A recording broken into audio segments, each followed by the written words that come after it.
भूख है मजहब इस दुनिया का और हकीकत कोई नहीं। ये सच्चाई है मित्र कि मनुष्य को 2 वक्त की रोटी चाहिए और रोटी के लिए ही, पेट की आग को शांत करने के लिए हम खेती करते हैं। देखा जाए तो कृषि एक संस्कृति है, कृषि सनातन है। सनातन काल में जब आदमी को कोई टेक्नोलॉजी नहीं थी तब से वो भोजन करता आया और प्रारंभ काल से ही उसने देखा कि हमको कौन सी चीज़ अच्छी लगती है। जो चीज़ उसको खाने पीने में अच्छी लगी उसका उसने प्रोपोगेशन, संवर्धन शुरू कर दिया। किसी भी वनस्पति का संवर्धन ही खेती है।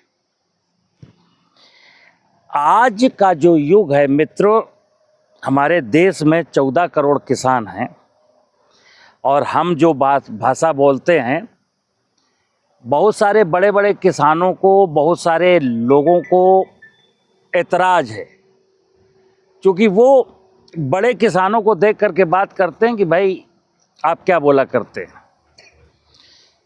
हकीकत ये है कि देश का 90% किसान की जो दशा है वो बहुत दयनीय है। मैं अक्सर बात छोटे किसानों की करता हूं। आज जो खेती का तौर तरीका है उसमें ऐसा लगता नहीं कि हम सनातन संस्कृति को मानते हों। देश की 40% भूमियां, जिसको मैं भूमियां कहता हूं, तो ये धरती मां, आज मां की कोख को किराए पर, जितने बड़े बड़े किसान हैं, जिन किसानों के घरों में बच्चे पढ़ लिख गए, जिन्होंने कोई दूसरे व्यवसाय शुरू कर दिए, वो किसान सब कस्बों में, शहरों में शिफ्ट हो गए और खेती का ज़्यादातर हिस्सा बड़े किसानों के पास है।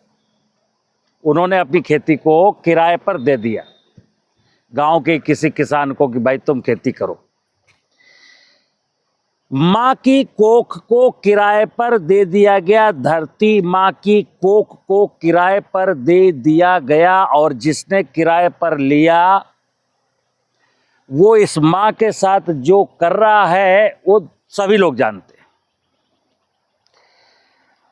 मैं अक्सर कहता हूं मित्र कि ये जो वक्त है, जैसे बहुत सारे लोग हमको फॉलो करते हैं, तो मैं अपने फॉलोवरों को फिर एक बार कहूँगा, अगर आपको ऐसा लगता है कि विनोद कुमार सचान जो खेती के बारे में बोलते हैं उसमें सच्चाई है, उसमें दम है, मैं इसलिए बोलता हूं कि मैं चाहता हूं कि इस हिंदुस्तान की आने वाली पीढ़ियों का भविष्य उज्जवल बना रहे।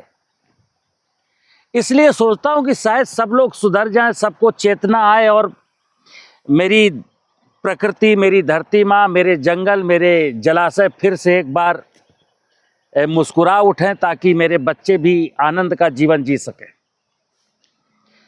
आज जमीन में, धरती में जीवांश कार्बन की कमी हो गई, 1% होना चाहिए, 0.3% बचा। भूगर्भ जल स्तर 40-50 फुट पर होना चाहिए, 250-300 फुट पर पहुंच गया। जंगल 30% क्षेत्र में, मतलब धरती का 30% हिस्सा वृक्षों से ढका होना चाहिए, आज 6% हिस्सा जंगल वृक्षों से ढका है। धरती में थलचर, जमीन में रहने वाले नाना प्रकार के माइक्रो ऑर्गेनिज्म और छोटे छोटे जीव सब नष्ट हो गए। जंगल खत्म हो गए तो पक्षी भी पलायन कर गए या खत्म हो गए। जलाशय खत्म हो गए तो जलचर भी खत्म हो गए। ये कैसे हम सनातनी लोग हैं, मतलब चंद पैसों के लालच में, चंद पैसों के लालच में जल के साथ, जंगल के साथ, धरती माँ के साथ जो कर रहे हैं वो ठीक नहीं है। आज खेती की आधुनिक तकनीकियों में लोग एक बात को कहते हैं कि ये टेक्नोलॉजी आई तो उससे देखिए इतना उत्पादन बढ़ गया। बेशक उत्पादन बढ़ गया हो, लेकिन प्राकृतिक संसाधनों का जो क्षरण हुआ है,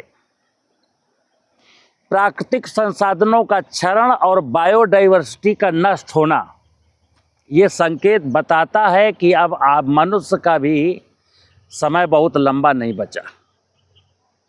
मैंने बोला कि मेरी चाहत है कि देश के किसान के चेहरे पर मुस्कान आए और आने वाली पीढ़ियों का भविष्य उज्जवल हो। इसलिए विनोद कुमार सचान अक्सर ये कहते हैं कि लालच को दिमाग से, खेती करते समय लालच दिमाग से निकाल दीजिए। केवल 3 विषयों पर जोर डालिए कि हमारी ज़मीन की फर्टिलिटी कैसे बढ़ेगी, वर्षा का पानी कैसे खेत में रुकेगा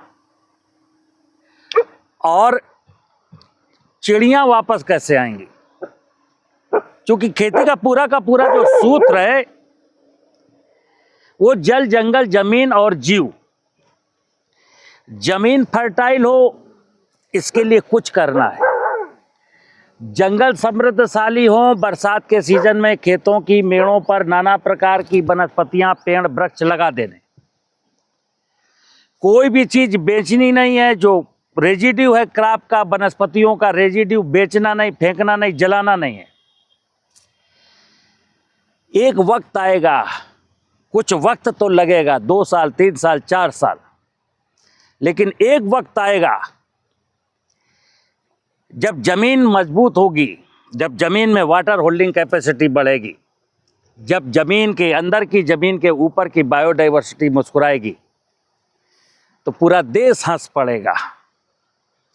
लालच की खेती ने क्या किया मित्र?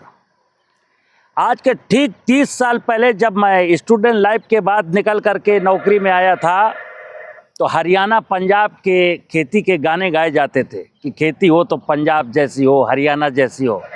आज क्या हुआ? आज पंजाब, हरियाणा, पश्चिमी उत्तर प्रदेश में 25%, 20% लोग कैंसर के मरीज हो गए। जब डायबिटीज की और ब्लड प्रेशर की बात करते हैं तो आधी आबादी डायबिटीज और ब्लड प्रेशर की शिकार में है। मित्र, हम बुद्धिजीवी होकर के, पढ़े लिखे होकर के, प्रकृति का जो ज्ञान है, प्रकृति की जो व्यवस्था है, उसको आत्मसात क्यों नहीं करते?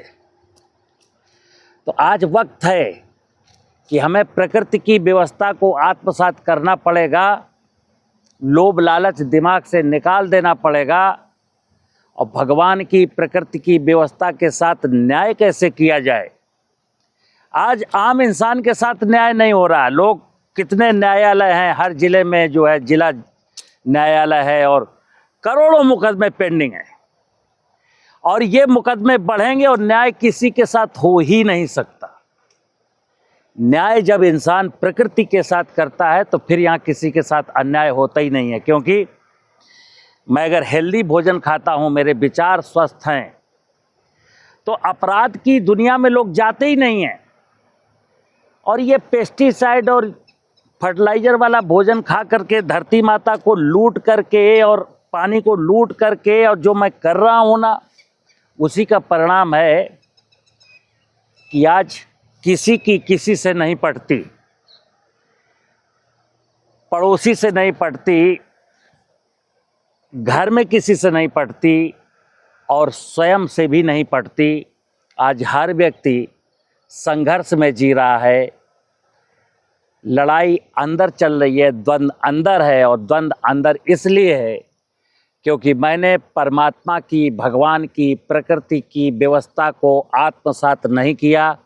जो इंसान परमात्मा की, प्रकृति की व्यवस्था को ठुकरा देगा, जो सत्य को छोड़ करके असत्य की दुनिया में प्रवेश कर जाएगा, उसके जीवन में कुछ होने वाला नहीं है। मुझे उम्मीद है आपको मेरी बात समझ में आई होगी।